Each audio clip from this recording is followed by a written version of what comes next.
Okay, mayroon kami ngayon ipapakita sa inyo na bagong arrival natin ng sasakyan. Pick up naman tayo kasi nung mga nakaraan lahat tayo SUV. So may iba naman, at least ngayon naka-pick up tayo, pero still diesel engine pa rin po siya at manual transmission. Yan, makikita nyo sobrang lapot niyang i-shift.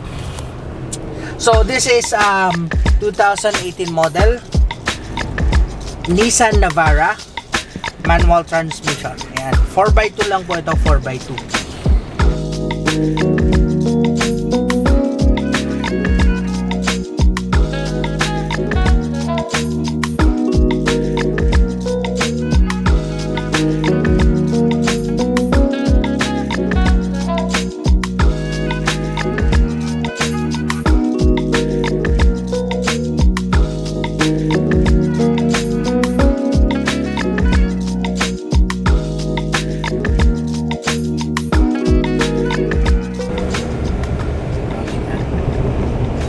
Try natin sa off-road, pakinggan natin, observe natin ang ang pangilalim, kung may mga maririnig tayo.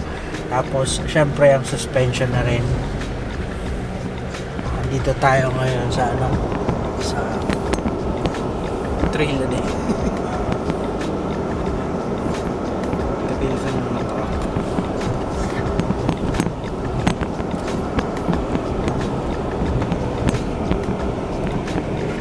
Kitang-kita mo yung mga.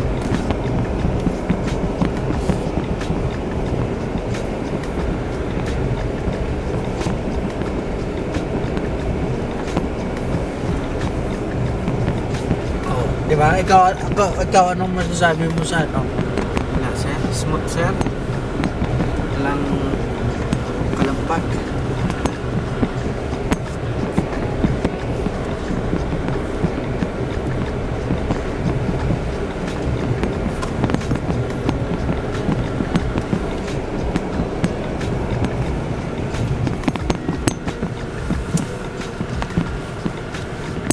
Okay.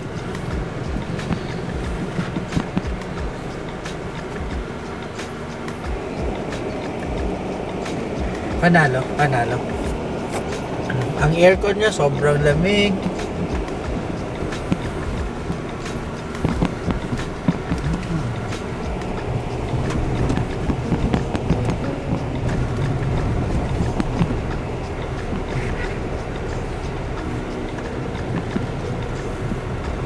Nice one.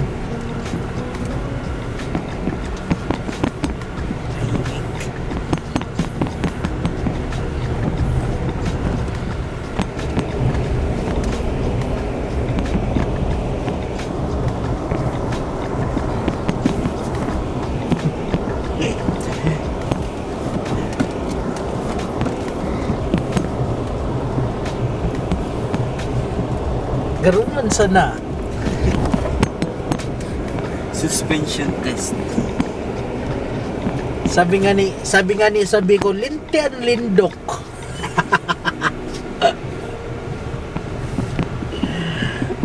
Pasensya kaya no, Buda. Buds, pasensya ka na. Limpia na. Linisan mo na lang ulit ito mamaya. Pero okay, panalo. Ganda ng pangilalim niya, oh. Wala kang marinig na na kalabog or kalampag or ano pa man sa pangilalim niya.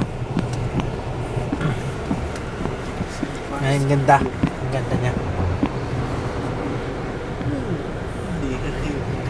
Ang kalsada. Ayos to. Sa hatak niya, sa comfort niya, sa takbo niya, ang ganda ng performance niya. Clutch, handling, brake, acceleration, napaka-responsive. Ang clutch niya very normal. Swagi ba? Yan, no? Isang titik mo lang. Ramdam mo talaga yung ramdam mo talaga yung power ng makina niya.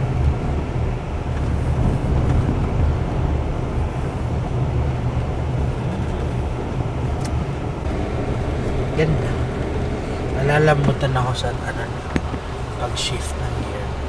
Nalilibang ako. Masarap pag malambot lang.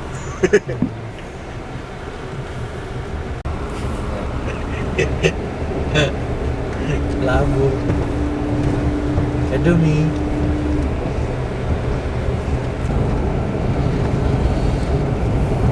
Okay, panalo.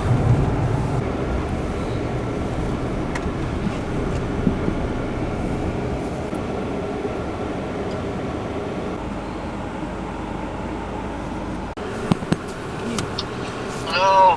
Brother, andito ka ba sa ano? Saan ka ngayon? Sige, andito ako sa parking. Bababa ako. Okay.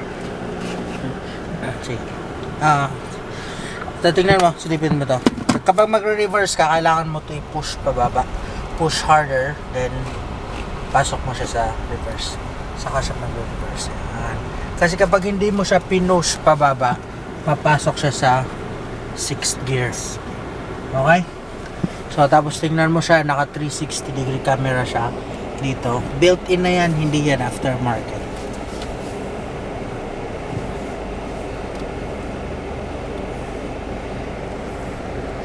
Yan. Okay, welcome sa Toyota.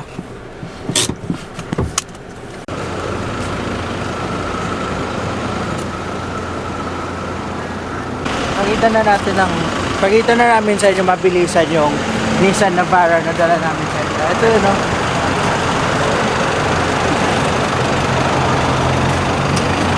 Pagpasensyahan nyo na, medyo malikabok na kasi kita nyo naman yung dinaanan natin. Pero, maayos ang condition niya.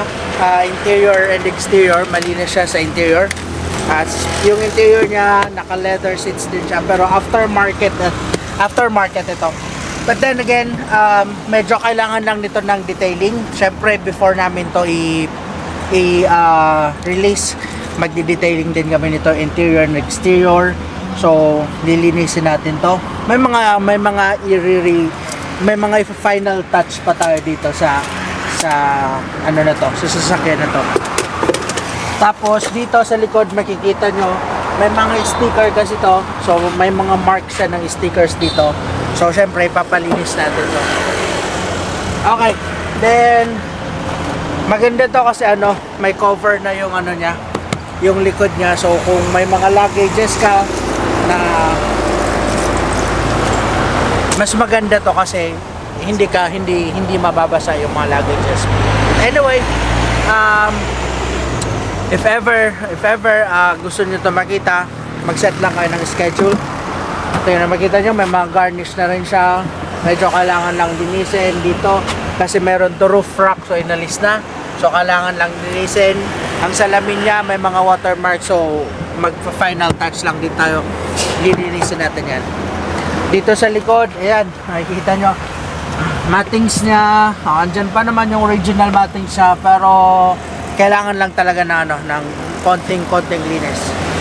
Okay. Tara.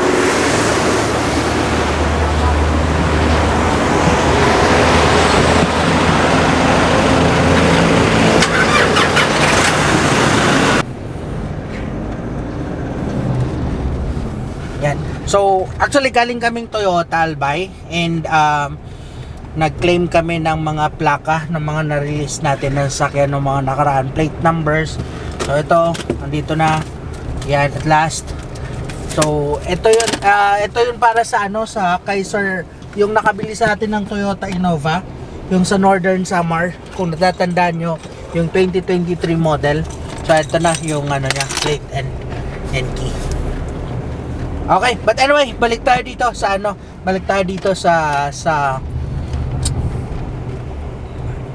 Navara. So again, this is 2018 model, manual transmission with current odometer niya is 59,574. Okay, so kanina nag-test drive na kami nito, na-try ko na rin siya sa off-road, na-try ko na rin ihataw, talaga sobrang ganda. Maganda ang hataw niya, asin napakaganda ng hatak niya, ganda ng performance niya. And talagang napaka-responsive ang accelerator niya. Of course, ang brake niya, maayos din. Ang clutch niya, ang lambot. Yun nga lang medyo mataas. Para sa akin medyo mataas yung clutch niya. Pero na-adjust naman yan. Yan. Yan, tapos ang smooth lang ng shifting niya, ang handling niya, ang ganda, ang smooth. Tapos, yun nga, sa akin, hindi ko lang naman to sinabi ngayon, sinasabi ko na rin to noon. Isa yung Nissan Navara sa gusto kong pick up dahil siguro sa comfort na binibigay, sa comfort niya kapag dinadrive mo siya. Ang ganda kasi ng suspension niya, hindi siya yung matagtag. So kung ikukumpara mo sa ibang pickup, hindi yung Nissan Navara, hindi ganoon katagtag. Pero again, hindi yun disadvantage sa ibang pickup. Kasi kagaya sa Toyota, talagang matagtag ang Toyota. Pero yun naman talaga ang design niya kasi naka-design talaga siya for heavy load. Kaya napaka-tatag ng suspension niya. So ito naman siguro mga nasa medium. Pero ang ganda ng suspension niya, hindi ka ganon katagtag. Actually para ka nga lang naka-SUV yung feels niya. Diba? Tapos yun, no? Ganda, bilis ng takbo. So, hanggang 6th gear, tapos, yan, kapag magre-reverse ka, ipupush mo pababa para pumasok sa reverse. Okay? So, if ever interested kayo nito, magiging available din to sa display. Magiging available din for viewing siguro by next week kasi may mga itatouch up pa kami. Maglilinis pa kami interior detailing, mag-exterior detailing pa kami. Syempre, before namin to i-present, mas magandang malinis na. Pero still, ito, pinapakita ko sa inyo yung raw. Pinapakita ko sa inyo yung before para at least mas ma-appreciate nyo siya kung ano yung mga ginagawa namin sa sasakyan before namin ito may benta. Okay? So, ito, malamig ang aircon. Very comfortable. Ang ganda rin ng sounds niya, oh. Okay? Yan na. Yan. So, if ever interested kayo dito, mag-set na kayo ng schedule, tawag na po agad kayo. Sa pricing, hindi pa po ako makapag-disclose ng price. I-finalize natin yan once ready na yung sasakyan. So, siguro mga 2 to 3 days from now, may costing na po tayo nitong sasakyan na to. Tawag na lang po kayo if ever interested. Schedule agad kayo ng test drive. Mas maganda, magsama kayo ng sarili ng nyong mekaniko, yung trusted nyo talaga at hindi kayo ipapasubo. Ano po? So, hindi ko naman sinasabi na wag kayo magtiwala sa akin, pero mas maganda pa rin na may trusted kayo na mekaniko. Although, naayos naman namin lahat ng mga nakikita naming issues sa sasakyan, mas maganda manggaling sa sarili nyong mekaniko. Diba? So, yun. Tawag na lang kayo if ever interested kayo and set kayo ng schedule para mag-test drive nito.